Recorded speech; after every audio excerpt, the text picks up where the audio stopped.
There's me, them dogs, them chickens, then you. This is a true story of a female version of Forrest Gump.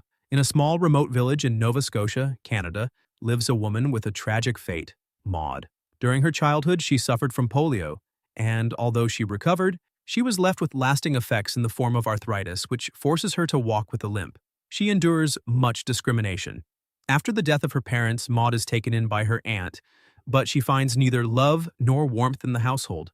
Even the house her mother left her as an inheritance was secretly sold by her brother. I sold the house. Despite everything, Maud never believed she was worth less than anyone else.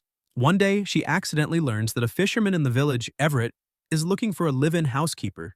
Although the salary is meager, only $1 a month, she sees it as an opportunity to escape her aunt's oppressive home. The next day, Maud, well-dressed and holding the job advertisement in her hand, limps several kilometers on foot to Everett's house. His home is a small, isolated shack by the roadside. Like Maud, Everett is solitary and unsociable.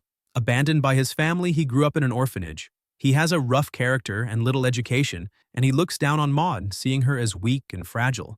After offering her a cup of tea, he tells her to leave. A few days later, having no other candidates and following the advice of a former orphanage colleague, Everett decides to give her a chance. When he arrives at her aunt's house to announce the news, Maud, overjoyed, immediately packs her bags. Her aunt, outraged, tells her she is bringing shame to the family and will never be allowed to return. But Maud, courageous, climbs into Everett's old pickup truck without looking back, filled with hope for her new life. Everett's house is small, messy, and run down, but Maud is happy to have a place of her own. She shows interest in every object, which annoys Everett, who accuses her of being lazy. To top it off, dinner is carrot soup, a dish he hates. Angry, Everett throws Maud's belongings to the ground and kicks her out in the middle of the night. The next morning, when he wakes up, he finds breakfast ready and Maud kneeling as she scrubs the floor. Having nowhere else to go, she remains determined to become independent. Without a word, Everett eats his breakfast and leaves. To earn his respect, Maud, who has never killed an animal before, ventures into the chicken coop, speaks gently to the hens to calm them, then looks away and kills one to prepare a stew. She also repaints an old shelf green, adding a touch of color to the dark house. When Everett returns, he smells the stew. For the first time, someone has taken care of him, and it visibly unsettles him. Seizing the moment, Maud asks where she will sleep. The house has only one bed upstairs, and Everett, used to sharing dormitories in the orphanage, tells her she can leave if she's too noble to share. Maud replies that she's not that precious, and they end up sharing the bed, both staying still. The next day, while feeding the dogs, Maud tries to give them orders, prompting Everett to establish the household hierarchy. First him, then the dogs, then the chickens, and finally Maud. Though she outwardly accepts this, she is internally frustrated. One day, a friend of Everett's comes to help unload supplies. Maud politely introduces herself and shakes the man's hand, which angers Everett as he sees it as a challenge to his authority. Furious, he slaps Maud and reminds her of her place. Hurt, Maud retreats into the house, crying. Later, she warns Everett that she will leave if he ever does it again and also demands her salary. Embarrassed, Everett gives her 2 coins. With her money, Maud buys paint and begins drawing on the house's gray walls, reviving a passion that has often brought her comfort in difficult times. One day, a woman named Sandra, temporarily visiting from New York, knocks on the door, furious that Everett hasn't delivered the fish she paid for. Wanting to defend Everett, Maud suggests that perhaps a dog stole the fish. Sandra replies that she doesn't have a dog. Then maybe a cat? Maud concludes awkwardly. Just as Maud was closing the door, Sandra was suddenly drawn to the paintings hanging on the wall behind her. The simple and authentic strokes sparked visible admiration in her eyes, and she immediately expressed her appreciation with kindness. That evening, while having dinner, Everett asked why Maud had painted fairies on the wall. Maud replied that they were birds, reminding him that he was the one who had asked to make the house more welcoming. Although pragmatic, Everett did not disapprove. He simply asked Maud not to get paint on his tools and shoes.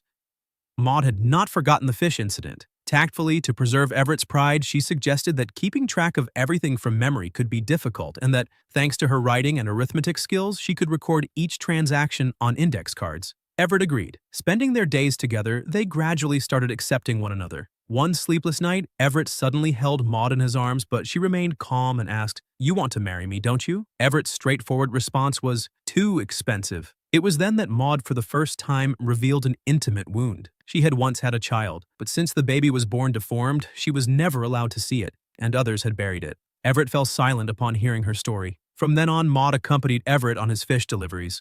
At each destination, he handed clients an index card to verify payments. Sandra, in particular, was fascinated by the drawings on the back of the cards and offered to buy more for 10 cents each. Maud was delighted to see her drawings appreciated. She then spent more and more time drawing, using simple lines, precise strokes, and vibrant, unmixed colors to capture everything she found beautiful in the world. Watching Everett chop wood through the window, Maud smiled. This gruff man, without realizing it, had gradually found a place in her heart. Although Everett did not understand art, he supported Maud in his own way, buying her paint, pushing her on a sled in winter, and firmly standing up for her when a shop owner claimed that her drawings looked like those of a 5-year-old. One evening, Sandra visited Maud and requested larger paintings, offering $5 per piece. Everett immediately accepted and sold 2 paintings, including one that was unfinished. Maud did not want to part with it, but Everett refused to listen to her objections. No. What's your price? $5. However, seeing Maud tremble with anger and sadness, he eventually relented and retrieved the unfinished painting. He was finally beginning to understand the depth of Maud's emotions. Eventually, Sandra paid $6 for a new painting, asking Maud to depict her vision of the world. Painting gradually became Maud's main activity. Even though Everett seemed indifferent, he discreetly helped her and reminded her not to neglect household chores, all while naturally sweeping the floor himself. Maud understood that Everett had a unique sense of pride and enjoyed teasing him. When the topic of marriage came up, Everett claimed he wouldn't marry just any woman, yet he dressed neatly and accompanied Maud to obtain their marriage certificate. Their union was simple, without an extravagant ceremony or luxurious procession. Everett brought Maud home by pushing her in a cart. They danced, embraced, in their small, narrow house. Maud commented that they were like a good pair of socks. Everett gave her a sarcastic look before responding that, if that were the case, one sock would be shriveled up and clingy, while the other would be long, too thin, and full of holes. Maud laughed at his remark and simply noted that it was still better than having only one sock. After that, they spent the rest of the night playing cards. After their marriage, Maud's artwork took on a new maturity. They put up a sign by the roadside to sell her paintings. The paintings that Sandra brought back to New York were well received and even appeared in newspapers. Journalists flocked to their house, and President Nixon himself wrote to request a painting. However, the couple insisted on selling each painting at the modest price of $5. When Maud became famous, her aunt, gravely ill, asked Everett to visit her. Though she had treated Maud like a mere servant when she took her in, Maud went to pay her final respects. In a moment of confession, the aunt revealed the truth. Maud's child was neither deformed nor dead. It was all a lie to deceive her. The aunt and uncle, believing that Maud was incapable of raising a child, had sold the baby. This revelation devastated Maud. Maud was both saddened and shaken. Meanwhile, Everett, after appearing on television, faced widespread criticism for not being good enough for Maud and became increasingly unsure of himself. After an argument with Maud in the car, he left, abandoning her without a home. Maud then knocked on Sandra's door, and without asking any questions, Sandra took her in. However, in the following days, both Maud and Everett struggled to sleep. They had grown used to each other's presence, just as they had said on their wedding night. They were like socks that did not form a pair without the other. A few days later, Everett came to find Maud. He didn't want her to leave him, but the only words he could muster were, "Don't bother people here. Taking care of you is harder than taking care of a dog." Perhaps only Maud truly understood Everett. Others believed she could find a man much stronger than him.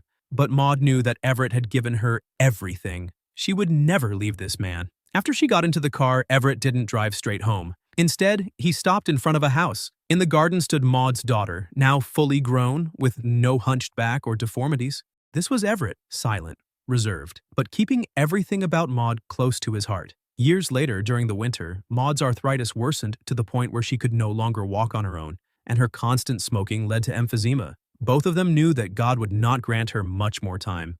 That night, Maud could no longer hold her brush to paint. Everett rushed her to the hospital, blaming himself for ever thinking she was anything less than perfect. Maud pulled him close to her bed and, in a soft voice, said her final goodbye.